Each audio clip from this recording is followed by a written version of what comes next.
Et donc, on est de retour pour ce segment en compagnie de notre chroniqueur qui sera un chroniqueur régulier pour nous parler de philosophie. Michel Binette, bonjour. Bonjour. Merci beaucoup d'être là, puis merci beaucoup d'être un chroniqueur régulier ici à l'émission Les Aurores Montréal. Merci pour l'invitation, ça me fait plaisir d'être là. Oui, donc ce n'est pas ta première fois également. Les auditeurs qui sont familiers avec l'émission t'ont déjà entendu auparavant. Oui. Voilà, et... donc aujourd'hui, Michel, on parle de philosophie de l'automne plus particulièrement. Ouais. Allons-y, lançons-nous. Oui, en fait, pour ceux qui sont habitués, on parle de saison, on a parlé de l'été passé, on a parlé du printemps. Mm-hmm. En fait, la philosophie, pour se rappeler que la philosophie est amour de la sagesse, philos, sophia. Donc la sagesse, qu'est-ce que c'est? C'est la connaissance des lois de la nature, en fait. Donc l'amour de la sagesse, c'est le désir d'apprendre à comprendre les lois de la nature et surtout de s'y harmoniser. Donc, et quel meilleur maître que notre propre planète, si on veut, qui en fait nous enseigne par sa façon d'être, sa façon de vivre, sa façon de, appelons-le de vivre, parce que la planète, on peut dire qu'elle est vivante d'une certaine façon, dépendamment de ce qu'on entend. Mais l'automne et les saisons, en fait, nous permettent de se reconnecter ou de prendre le temps de se reconnecter au cycle de la vie, en fait. Parce que là, on le vit, surtout au Québec et l'hémisphère nord, évidemment, avec les saisons qui sont très marquées, qu'on remarque moins près de l'équateur, si on peut dire, mais les saisons restent et nous rappellent que la vie est cyclique. Que le tout suit un cycle qui n'est pas, qui est à la fois en fait continu, comme une roue qui tourne vers une direction et qui en même temps tourne.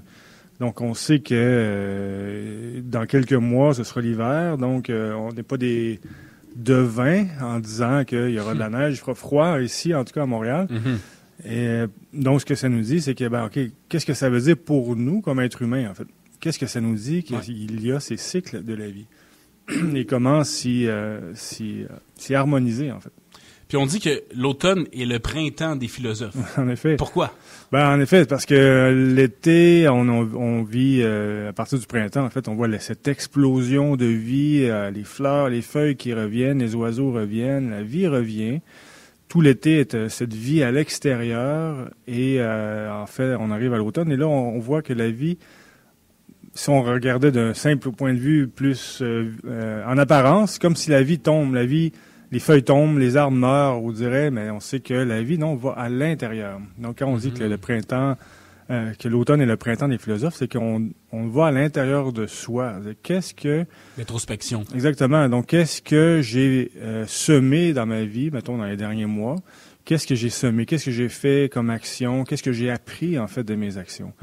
Parce que comment on va évoluer comme être humain si on ne prend pas le temps de réfléchir, d'apprendre qu'est-ce qui est utile dans ce que j'ai vécu, parce que tout n'est pas utile. Dans le sens, il y a bien des choses qu'on vit qu'on n'a pas besoin de se souvenir nécessairement, mais il y a beaucoup de vécu qui peut nous servir pour le futur.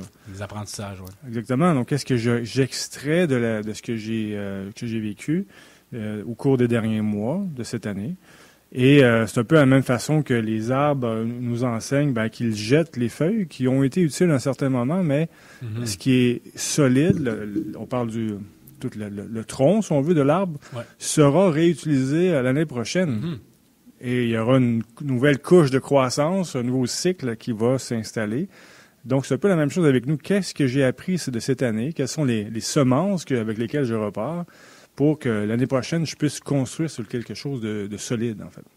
Puis on parle de l'équinoxe d'automne. Qu'est-ce que ça veut dire, ce mot-là, étymologiquement?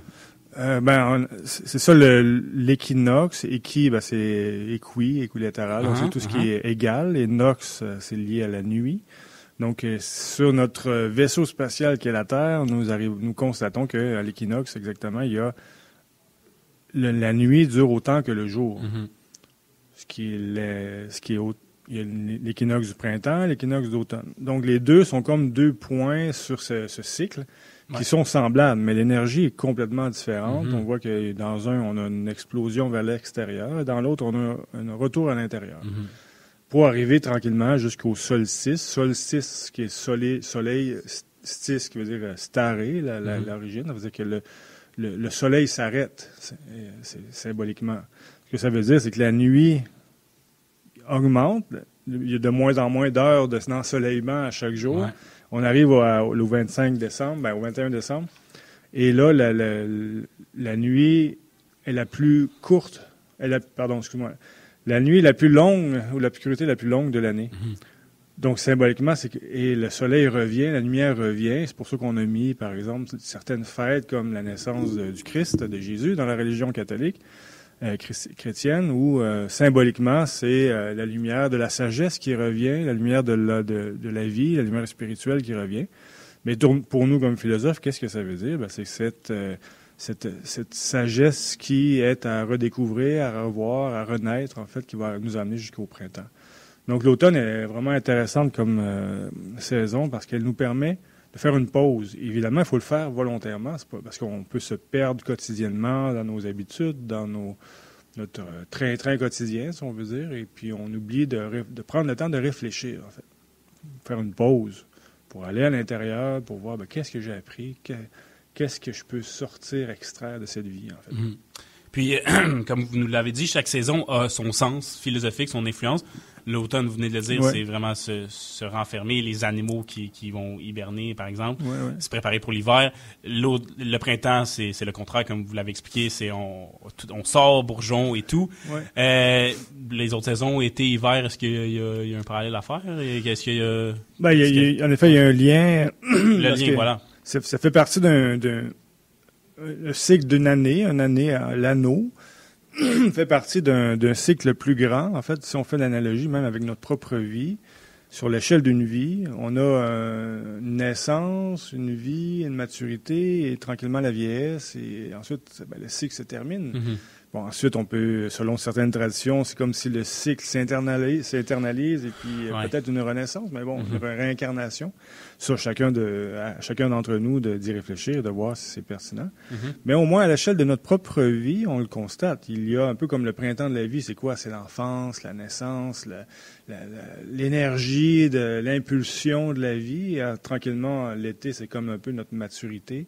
L'âge adulte. Mm-hmm. Et ensuite, l'automne, c'est un peu le début de l'âge plus avancé. L'hiver, un peu la vieillesse. Et chaque saison a son rôle à jouer dans le plus grand tout. Donc, c'est pas je veux juste vivre l'été. On peut pas, évidemment, physiquement, c'est impossible. Et puis, on veut juste vivre l'hiver non plus. Donc, chaque cycle a son importance. Mm-hmm. C'est pour ça que ça nous prend des portes, symboliquement, qui nous disent, prendre le temps d'y réfléchir, de voir où j'en suis, vers où je veux aller, parce qu'on peut avoir une projection aussi, connaissant la loi des cycles, OK, j'en suis où dans ma vie, à quel âge, peu importe l'âge physique, mais plus l'âge, si on veut, de la maturité ou de l'âge de la conscience que l'on a, vers où je veux aller, qu'est-ce que je veux accomplir dans ma vie, autant dans l'action, c'est-à-dire professionnelle ou peu importe, mais aussi au niveau de qui je veux être. Est-ce qu'il y a des changements que je veux vivre, que je veux voir? Par exemple, si je veux développer des nouvelles qualités, des nouvelles vertus, je vais être plus courageux, je vais être plus généreux, je vais être plus attentif avec les autres. Ouais. Je devrais vivre avec les cycles, parce que c'est pas demain, je vais être plus généreux, je le suis demain. Évidemment, non, ça serait simple. Sinon, si je veux changer quelque chose, ça serait rapide. Non, donc je vais devoir travailler avec les cycles. C'est-à-dire, je vais voir, OK, j'en suis où maintenant? Et là, il y aura un cycle au début de développement, ensuite de stabilisation et ensuite peut-être d'intégration. Mais ça se fera dans le temps. Ça peut prendre plusieurs années avant de développer des nouvelles qualités, nouvelles vertus. Mais si je vis de façon linéaire ou je ne prends pas le temps de conscientiser ou de récolter ces semences d'expérience, ça peut être beaucoup plus long que si j'avais vraiment mis de la conscience pour apprendre quelque chose. C'est vraiment ça, c'est l'introspection, en fait, le lien à faire avec notre propre vie. Là. Exact. L'introspection et ce que les cycles nous disent, c'est qu'on a besoin de l'action aussi. C'est-à-dire que oui, c'est réfléchir comme philosophe, mais c'est l'action, parce que l'action va nous ramener un miroir de qu'est-ce que j'ai pensé, parce que sinon, je peux penser être rendu un grand sage, alors que comment je vis ma vie, c'est comme je vis ma vie tout croche, si on veut, d'une certaine façon. Ce que je veux en venir, c'est que si je n'extrais pas l'expérience et je dis, qu'est-ce que j'ai compris de ça? Et ensuite, est-ce que j'ai bien compris? Ça va être dans l'action que je vais le voir. Ça veut dire que je vais devoir agir pour voir, parce que Le milieu me donnera une rétroaction sur comment je vis. Donc, il faut que j'apprenne à m'observer le plus objectivement possible, ce qui est très difficile en passant, mais ça se fait, c'est-à-dire de s'observer, voir comment que j'interagis avec les autres, comment j'agis même avec ma famille, les amis, au travail, et voir à quoi ça correspond par rapport à l'idée que j'en ai de ça. Est-ce que c'est l'idéal que j'aimerais atteindre ou non, j'aimerais qualifier, améliorer certains aspects de mon action, en fait. Ça me fait penser aux fameuses résolutions de la nouvelle année. Ouais. On y pense, puis on se dit, hey, je veux être, par exemple, comme vous l'avez dit, plus attentif avec les autres. Mais après ça, comme vous l'avez dit, c'est souvent on le fait 2-3 semaines, puis on passe pas vraiment à l'action. Là. Ou c'est ça, on oublie. On le voit par exemple dans les gyms au début janvier, les gyms sont pleins. Après ça, mais c'est pas grave de pas réussir. L'idée, c'est de moins d'apprendre quelque chose. Est-ce que j'ai voulu faire ça? Est-ce que j'ai réussi? Si c'est non, d'abord est-ce que je voulais vraiment faire ça? Si oui, alors, qu'est-ce qui s'est passé? J'ai manqué de constance, j'ai manqué de persévérance. Donc, je vais devoir développer la constance, la persévérance. Ensuite, comment je vais le faire? Là, je vais trouver des petites pratiques. C'est-à-dire, je vais essayer d'être constant dans peu importe ce que je vais me donner comme objectif, mais le but, ça va être de développer la constance que je veux développer dans, je sais pas si je fais du sport, je fais un art quelconque, je vais devoir développer une discipline qui me servira dans plusieurs aspects de ma vie, en fait. Puis en terminant, plusieurs civilisations dans l'histoire de l'humanité ont célébré l'automne. Le symbole de l'automne au niveau de la mythologie aussi est très important. Pourquoi tout ça? En fait, les anciennes traditions, on pourrait faire des chroniques seulement sur ça, parce que c'est tellement riche de mythologie, de légendes, et qui nous enseignent. Les anciennes traditions avaient une façon d'enseigner qui est différente un peu de celle de notre époque moderne. C'est-à-dire qu'elle enseignait par l'image, par les histoires, parce qu'il contenait les mythes, par exemple. L'étymologie, ça veut dire mythos, ça vient du grec, ça veut dire parole de vérité. Mm-hmm. Alors qu'aujourd'hui, quand on parle de mythe, on dit que c'est quelque chose qui est faux, qui n'est pas vrai. Ouais. Donc, c'est complètement l'inverse que c'est devenu. Mais le mythe, nous renseigne sur le destin de l'humain, en fait, de l'humanité, vers où on s'en va. C'est-à-dire de où on part et de où on s'en va. Donc, c'était la transmission de la sagesse se faisait par l'histoire, par le raconter, si on veut. Mm-hmm. Et on prend Héraclès ou Hercule pour les Romains, tout est là. Il y a des épreuves, comme les épreuves de la vie. J'aime bien parler de cette histoire-là parce qu'on le voit que c'est assez complet. Il y a plusieurs épreuves. Le lion, le géant, l'hydre de Lerne, évidemment, c'est pas des monstres que l'on rencontre dans le monde physique, mais c'est des monstres intérieurs. C'est-à-dire que je rencontre par exemple, le lion, je rencontrerai pas un lion physiquement. En tout cas, la plupart d'entre nous, ce sera pas le cas. Mais évidemment, on va rencontrer en nous qu'il y a des forces très puissantes, comme un lion, en fait. Donc, qu'est-ce que fait Hercule? Il réussit à le vaincre. Comment il réussit à le vaincre? C'est étudié. Et ensuite, il va porter cette peau de lion sur son dos. C'est un peu comme s'il avait acquis l'extrait de l'expérience qui est symboliquement représenté par la peau du lion.